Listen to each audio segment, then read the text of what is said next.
अस्मत्कुरुसमारम्भां यतिशेखरमध्यमां लक्ष्मीवल्लभपर्यन्तां वन्दे गुरुपरम्पराम् ஆழ்வார்கள் வாழி அருளிச் செயல் வாழி தாழ்வாதுமில் குறவர்தாம் வாழி ஏழ்பாறு முய்ய அவர்களுரைத்தவைகள்தாம் வாழி செய்யமறை தன்னுடனே சேர்ந்து அகலகில்லே நிறையுமென் அலர்மேல் மங்கை உரைமார்பா நிகரில் புகழாய் உலகம் முன்னுடையாய் என்னையாழ்வானே நிகரிலமரர் முனிக்கணங்கள் விரும்பும் திருவேங்கடத்தானே புகழொன்னில்லா வடியேன் உன்னடிக்கீழமர்ந்து புகுந்தேனே அகில புவன ஜன்மஸ்தேம பங்காதிலீலே வினத விவிதபூத உராதரக்ஷைகதீக்ஷே ஸ்ருதிசிரசி விதீப்தே பிரம்மணி ஸ்ரீனிவாசே பவது மம பரஸ்மின் க்ஷேமுழி பக்திரூபா. ஸ்ரீ விஷ்ணு சஹஸ்ரநாம ஸ்தோத்திரம் பீஷ்மாச்சாரியராலே தர்மபுத்திரருக்கு உபதேசிக்கப்பட்டு இருக்கிறது. ஸ்ரீமன் மகாபாரதத்திலே அனுசாசன பர்வத்திலே இடம்பெற்றிருக்கின்ற இந்த பகுதி மிகச்சிறந்த பகுதியாக பார்க்கப்படுகிறது. பீஷ்மாச்சாரியரிடத்திலே பல பல தர்மங்களை எல்லாம் உபதேசம் கேட்ட தர்மபுத்திரன் பீஷ்மாச்சாரியரிடத்திலே முடிவிலே ஒரு கேள்வி கேட்டான். நீர் இவ்வளவு தர்மங்களை உபதேசித்தீரே, நீர் உபதேசித்த தர்மங்களுக்குள்ளே மிக உயர்ந்த தர்மமாக நீர் எதை நினைத்திருக்கிறீர்? உம்முடைய அபிப்பிராயம் என்ன? கோதர்ம சர்வதர்மானாம் பவதா பரமோமதா என்று அவரை பார்த்து கேட்டான். அப்பொழுது அவர் பகவானுடைய திருநாம சங்கீர்த்தனம் என்பதுதான் உயர்ந்த தர்மம், ஏஷமே சர்வதர்மானாம் தர்ம அதிகதமோ மதா என்று அவர் தெரிவித்தார். இதுதான் உயர்ந்த தர்மம் என்பது என்னுடைய அபிப்பிராயம் என்று சொல்லி ஏற்கனவே ரிஷிகளாலே சொல்லப்பட்டு வந்த பகவானுடைய 1000 திருநாமங்கள், அதாவது ரிஷிபி பரிகீதானி தானி பக்ஷ்யாமி, அவற்றை நான் உனக்கு சொல்லுகிறேன் என்று தொடங்கித்தான் விஸ்வம் விஷ்ணு வஷட்காரஹா என்று பகவானுடைய 1000 திருநாமங்களை சொன்னார். பகவானுக்கு 1000 இல்லை, ஆயிரக்கணக்கான திருநாமங்கள் உண்டு. எண்ணற்ற திருநாமங்களுக்குள்ளே ஒரு 1000 திருநாமங்கள் இங்கே சொல்லப்பட்டன என்று நாம் அப்படி பார்க்கிறோம்.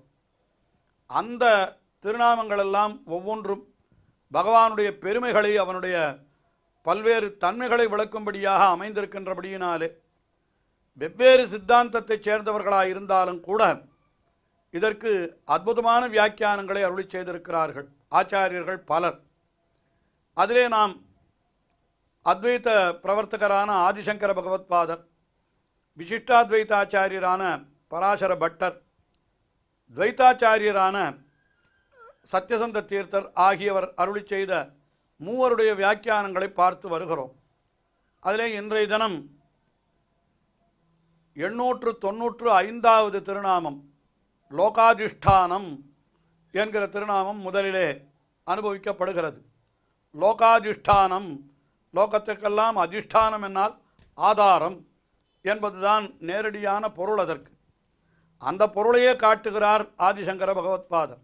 என்ன காட்டுகிறார்?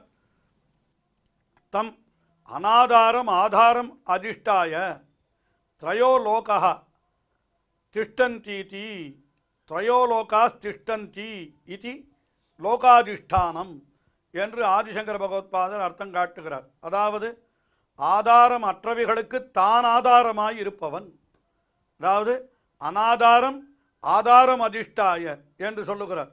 அதாவது அனாதாரமாக இருக்கக்கூடியவற்றுக்கு தான் ஆதாரமாக இருந்து கொண்டு தனக்கு வேறு ஆதாரம் இல்லை. அதாவது பகவானுக்கு வேறு யாரும், உலகத்தை பகவான் தாங்குகிறான், அந்த பகவானை யார் தாங்குகிறார்கள் என்று கேட்டால் ஒருவரும் இல்லை. அப்படி தனக்கு ஆதாரம் யாரும் இல்லாதபடிக்கு இருந்த பொழுதும் தான் இந்த மூவுலகங்களையும் உலகங்கள் அனைத்தையும் ஆதாரமாக தாங்குகிறான்.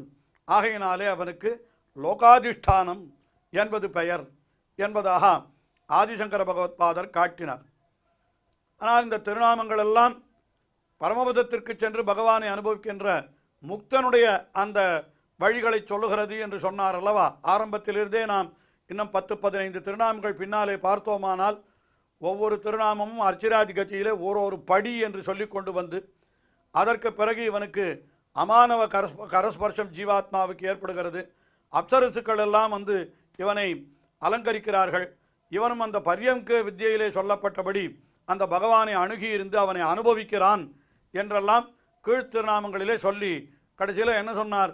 அவனும் கூட அனிர்விண்ணகா, இவனுடைய கவலையெல்லாம் தீர்ந்தது, ஜீவாத்மாவனுடைய கவலையெல்லாம் தீர்ந்தது என்றவாறு தாமும் கவலையற்று இருக்கிறான் என்று இதெல்லாம் சொல்லி கொண்டு வந்தார்.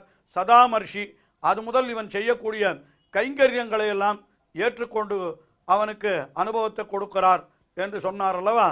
இப்பொழுது லோகாதிஷ்டானம் என்பதற்கு அர்த்தம் சொல்லுகிற பொழுது பராசர பட்டர் அதனுடைய தொடர்ச்சியில் என்ன அர்த்தம் சொல்லுகிறார்னா, முக்த போக்யானாம் நித்யாஸ்ரயா லோகாதிஷ்டானம் என்று அர்த்தம் சொல்லுகிறார். அதாவது முக்தர்களினாலே எப்பொழுதும் பற்றப்படுபவராக இருந்து கொண்டிருப்பவர் என்று, அதுதான் லோகாதிஷ்டானம் என்பதற்கு அதுதான் பொருள். அந்த முக்தர்கள் எப்பொழுதும் தன்னை ஆராதிக்கும்படியாக இருப்பவர், எப்பொழுதும் தன்னை பற்றும்படியாக இருப்பவர், அதனால் அவருக்கு லோகாதிஷ்டானம் என்று பெயர் என்று அந்த அர்த்தத்தை காட்டினார்.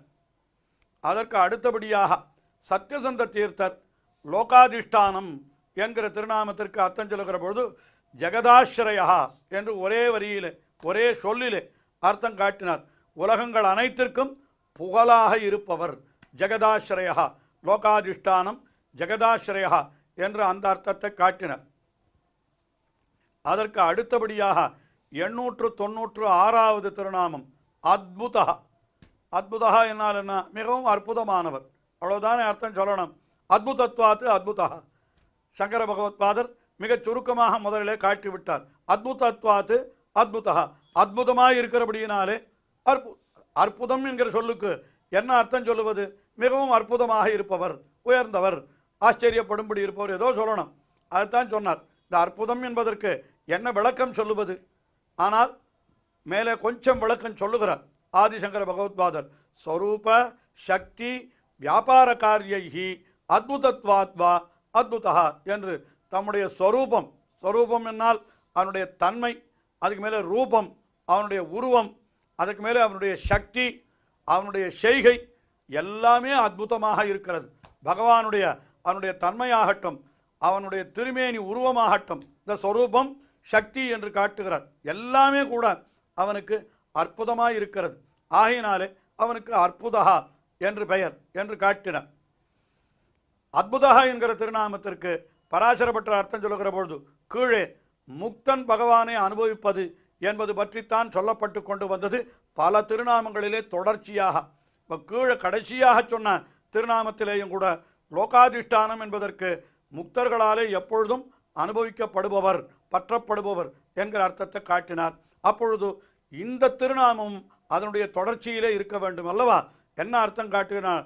சர்வதா சர்வைஹி சர்வதா அனுபவே அபி அபூர்வவது அதி விஸ்மயனீயா என்று சொன்ன, எப்பொழுதும் எல்லாரும் எல்லா காலத்திலும் எங்கும் அவனை அனுபவித்து கொண்டிருந்தாலும் அவன் அப்பப்பொழுது புதிதாக இருப்பவன், ஆச்சரியமாக இருப்பவன். நாம் ஏற்கனவே அனுபவித்ததானே என்ற அலுப்பு நமக்கு ஏற்படாது. அதைத்தான் சொல்லுகிறார் ஆழ்வார், நம்ம ஆழ்வார். அவர் திருவாய்மொழியில் அருளி செய்கின்ற பொழுது எப்பொழுதும் நாள் திங்கள் ஆண்டு ஊழிதோறும் அப்பொழுதைக்கப்பொழுது என் ஆறாவமுதம் என்று எம்பெருமானை கொண்டாடினார். அதாவது அமுதம், கடல் கடைந்து எடுக்கக்கூடிய அமுதம் கூட எடுத்து என்னதான் அது அமுதமாயே இருந்தாலும், நமக்கு உலகத்தில் இருக்கக்கூடிய இனிய பொருள் என்று சொல்லுகிறோம், நமக்கு எவ்வளவுதான் பிடித்த பொருளாக இருந்தாலும் ஓரளவுக்கு மேலே அதை நாம் சாப்பிட முடியாது. அது என்ன ஆகிவிடும்? ஒரு அளவிற்கு மேலே எவ்வளவு இனிமையான வஸ்துவாக இருந்தாலும் ஒன்று வயிறு நிறைந்துவிடும் அல்லது திகட்டிவிடும். ஆனால் பகவான் என்பவன் எப்படிப்பட்டவன் என்றால் எப்பொழுதும், அது நாள் திங்கள் ஆண்டு ஊழிதோறும் என்கிறார். அத்தனை காலம் அனுபவித்தாலும் அப்பொழுதுக்கு அது திருப்தியே ஏற்படாதபடிக்கு புதிதாக இருக்கும் என்று எம்பெருமானுடைய அனுபவத்தை சொன்னார் அல்லவா? அதை அப்படியே அடியொற்றி இங்கே பராசர பட்டர் சர்வதா சர்வைஹி சர்வதா, சர்வதா எல்லா காலத்திலும், சர்வைஹி எல்லாராலும், சர்வதா எப்பொழுதும் அவனை அனுபவித்து கொண்டிருந்தாலும் என்ன சொல்கிறான்? அனுபவே அபி அபூர்வவத்து, இனிமேல்தான் இப்பொழுதுதான் அனுபவிக்கப்படுகிறது என்று சொல்லும்படியாக அப்படிப்பட்ட ஆனந்தத்தை விளைக்கிறபடியினாலே அவன் விஸ்மயனீயா, மிகவும் ஆச்சரியமானவன். அதுதான் அத்புதா என்கிறதனுடைய பொருள் என்று காட்டினார். அந்த அர்த்தத்தை அப்படியே சுருக்கமாக காட்டுகிறார் சத்யசந்த தீர்த்தர். அத்புதகான என்ன?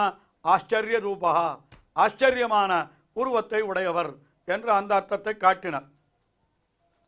அதற்கு அடுத்தபடியாக 897வது திருநாமம். அது என்னென்ன? சனாத் என்கிறது திருநாமம். சனாத், சனாத் என்றால் மிகவும் தொன்மையானவன் என்பது பொருள். அதைத்தான் சொல்கிறார் ஆதிசங்கர பகவத்பாதர் அர்த்தம் காட்டுகிற பொழுது, சனாத் இதி நிபாதா, அதாவது சிரார்த்த வச்சனஹா என்று காட்டு. சிரார்த்த வச்சனஹா என்னால் அனாதி காலமாக, சிரம் என்னாலே மிகவும் பழையது என்று பொருள். ரொம்ப காலமாக என்று சொல்லுகிறோமே, அதனால நிபாத சிரார்த்த வச்சனஹா, மிகவும் தொன்மையானது என்கிற, பிரம்மம் என்கிறது பகவான் என்பவன் மிக மிக தொன்மையானவன் என்கிற கருத்திலே அப்படி அனாதியான காலரூபியாக இருப்பவன் என்று அப்படிப்பட்ட அர்த்தத்தை ஆதிசங்கர பகவத்பாதர் காட்டினார். இப்பொழுது பராசர பட்டர் சனாத் என்கிற திருநாமத்திற்கு அர்த்தம் சொல்லுகிற பொழுது, கீழ் திருநாமம் முக்தர்கள் பகவானை தொடர்ந்து அனுபவித்துக் கொண்டிருக்கிறார்கள், இங்கிருந்து விடுபட்டு பரமபதம் சென்றவர்கள் பகவானை தொடர்ந்து அனுபவித்துக் கொண்டிருக்கிறார்கள் என்று சொன்னார் அல்லவா? அந்த தொடர்பிலே என்ன அர்த்தம் காட்டினார்? தேஷாம் சம்பஜனாத், அவர்கள் என்ன சனாத்து, அவர்கள் பங்கு போட்டு கொண்டு பகவானை அனுபவிக்கிறார்கள். முக்தர்கள் என்பவர் ஒருவர் இருவர் அல்லவே, எத்தனையோ முக்தர்கள் இருக்கிறார்கள். அத்தனை பேரும் பகவானை அனுபவிக்க வேணும் என்றால் எப்படி அனுபவிப்பது என்றால், அவர்கள் தங்களுக்குள்ளே அந்த எம்பெருமானை பங்கு போட்டு கொண்டு நான் சிறிது நேரம் நீ சிறிது நேரம் என்று இப்படி எல்லாரும் அனுபவிக்கிறார்கள் போலும். ஆகையினாலே அப்படி ஒவ்வொருவரும் தனித்தனியாக அனுபவிப்பதற்கும் பகவான் தன்னை ஒரே சமயத்திலே அவர்கள் அத்தனை பேருக்கும் கொடுக்கும்படியாக தன்னை அமைத்து கொண்டும் கொடுக்கிறான். அது வேறு, அதுவும் உண்டு. ஆனால் அந்த இடத்திலே சம்பஜனாத் என்றால் என்ன? நன்றாக அவனை போய் அந்த முக்தர்கள் அவனை அனுபவிக்கிறபடினாலே அவனுக்கு சனாத் என்று அந்த அர்த்தத்தை பராசர பட்டர் காட்டினர். ஆனால் சனாத் என்கிற திருநாமத்திற்கு சத்யசந்த தீர்த்தர் அவர் அர்த்தம் காட்டுகிற பொழுது, சனம் லாபம், சனம் என்கிற பொருளுக்கு சொல்லுக்கு லாபம் என்பது பொருளாம். அப்போ சனாத் என்கிறதுக்கு சனம் லாபம், ஆதயதி கம்யதி இதி சனாத் என்று தன்னுடைய அடியவர்கள் லாபத்தை அடையும்படி செய்பவர், அடியவர்களுக்கு ஏதாவது நன்மை அடையும்படி. லாபம் என்னால் என்ன? நன்மை என்றுதான் அவர்கள் விரும்புகின்ற பயன், அதை அடைவதுதான் அவர்களுக்கு முக்கியமான பயனாக சொல்லப்படுகிறது. அப்படிப்பட்ட அவர்கள் விரும்பிய பயனை அவர்கள் அடையும்படி செய்கிறவர் ஆகையினாலே அவருக்கு சனாத் என்கிறது பெயர் என்பதாக. அப்படி ஒரே திருநாமம் சனாத் என்கிறது மிகவும் சிறிய, அதாவது 2 எழுத்துக்களை கொண்டதாக இருக்கக்கூடிய மிக மிகச் சிறிய சொல்லது.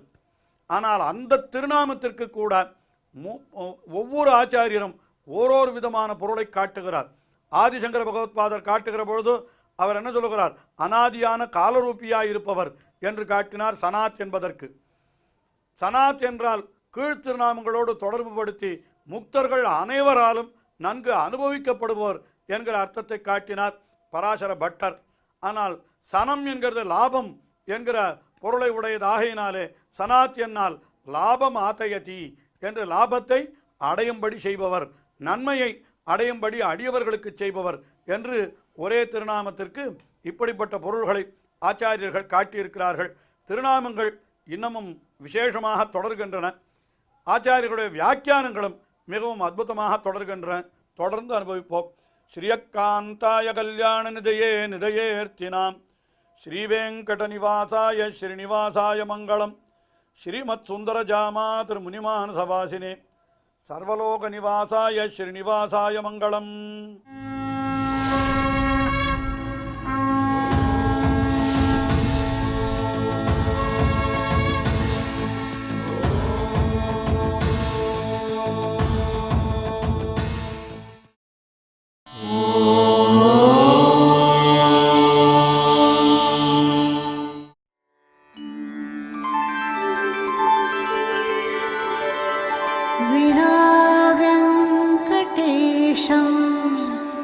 ननाथो ननाथः सदा वेङ्कटेशं स्मरामि स्मरामि। हरे वेङ्कटेश प्रसीद प्रसीद। प्रियं वेङ्कटेश प्रयच्छ प्रयच्छ।